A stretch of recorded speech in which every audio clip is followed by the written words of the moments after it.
Alright, hey YouTube. So, here is my State of Florida versus Casey Anthony trial update, day 6. Okay? So, this morning they had some kind of, motion, that the defense had an issue with and whatnot. Quite frankly, it wasn't all that interesting. So I'm not really going to touch base on that. Honestly, in my opinion, it really didn't have a whole lot to do with what's going on right now. And if it becomes an issue, I will report it to you guys. So Amy Huizenga retakes the stand this morning for the defense cross. Jose Baez goes, "Well, you didn't know her very long now, did you?" And she said, "No, I didn't know her very long." And he was being a very big douchebag to her. Jose is claiming Amy was drunk when she had her accident. Amy said she did have a few beers, but stopped drinking 3 hours before her accident and was sober. She said she fell asleep. It was a long stretch of road with no lights and has nodded off on that road before during the day.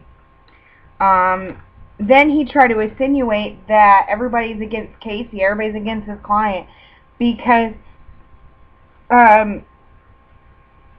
Amy met Jesse Grund after 7/15/08, and I guess the rumor is they dated or they were friends. But Amy said they never went on a date. They just, like, met up. Amy was given a subpoena yesterday to come back for the defense as a witness when she left yesterday. And I guess, she wasn't very happy about it because she lives in Barcelona, and there was no way she was going to be able to come back, I guess. Nothing was said about it because they had eventually called her over to where they were having sidebar, and she smiled and left, and so I'm assuming that she won't have to come back for the defense. Next witness, state witness Lee Anthony.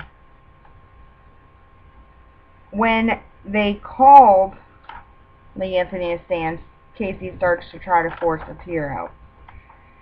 On 7/3/2011, Lee spoke to Cindy on the phone, investigated on his own on 7/3, tried to find out where his sister Casey was. He looked on MySpace, and Casey had put on there that she was supposed to go to the Dragon Room, which is a nightclub down in downtown Orlando. He said he texted Casey. Casey did not respond. Lee asked Mallory to text Casey. Attempted to try and get a hold of Casey via text for on and off for about an hour. Lee tried calling her, talked to her a few times, and Casey would hang up on him a few times. Lee finally talked to Casey. Casey said she was in Jacksonville. Lee knew she was lying and pushed and asked more questions. Casey said Kaylee, because he had asked where Kaylee was, who was watching Kaylee. Casey said Kaylee was being watched while she was out with friends. When Lee called her out about not being in Jacksonville, Casey said he was wrong.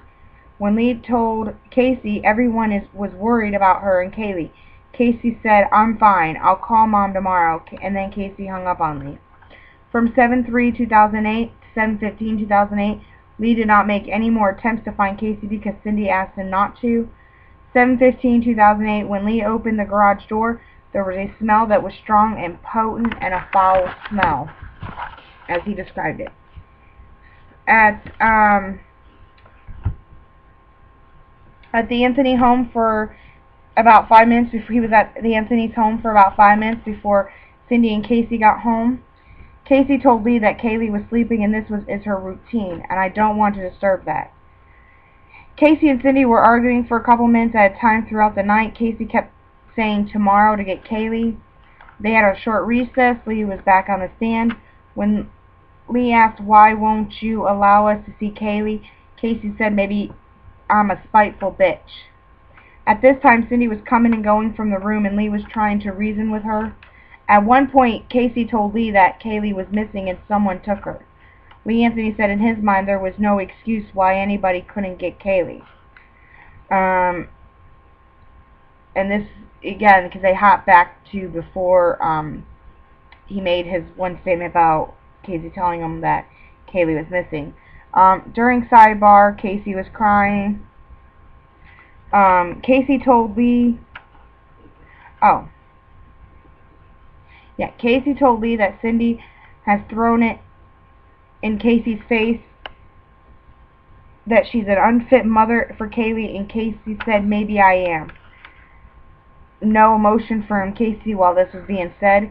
Casey said, or Cindy had referenced Kaylee as a mistake, but a great mistake. Best mistake Casey's ever made. Lee said he was getting frustrated with Casey. Lee asked, where's Kaylee? Last known place, Sawgrass. And then Lee asked, where's Kaylee? Where's Kaylee's last known place? She said Sawgrass. Casey had been trying to find her on her own. Casey told Lee she camped out at Sawgrass Apartments for a couple of days watching the place. Casey told Lee that she got a phone call from Kaylee. Casey told Kaylee to put an adult on the phone. Lee went into search mode. Lee went to Tony's apartment to get Casey's stuff. Talked about receipts and Casey's belongings. First officer went into Casey's room. George got home right before first officer showed up. He talked to Casey in the garage after police had arrived. Car still smelled bad. Lee referenced to Casey how awful the car and garage smell. No response from her. Nothing of Kaylee's and Casey's stuff that Lee brought back from Tony's apartment. Then the defense crossed. Dorothy Clay Sims questioned Lee. And if you want to know who she is, she's the one with that freaking crazy hair sticking out all over here, and I just want to yank it out of her head.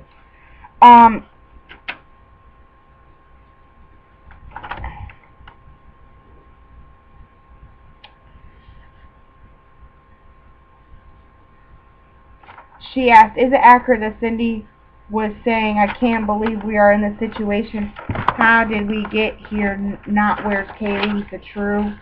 Lee has said Lee and Casey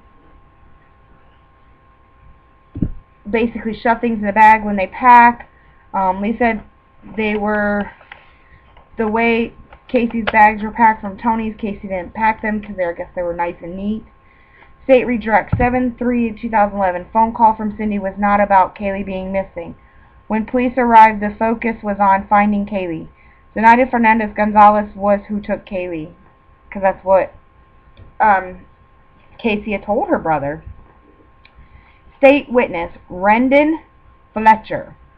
He was police corporal with Orange County Sheriff's Office at the time. He was the first person on scene at the Anthony home on 7/15/2008. Stolen vehicle was the first information about the call. Cindy, George, Casey were in the home when he arrived. Cindy was upset. George didn't say much at first. Casey was not forthcoming with info initially. Casey told him Kaylee had been missing for a month by nanny Zenaida Fernandez Gonzalez and had conducted her own investigation.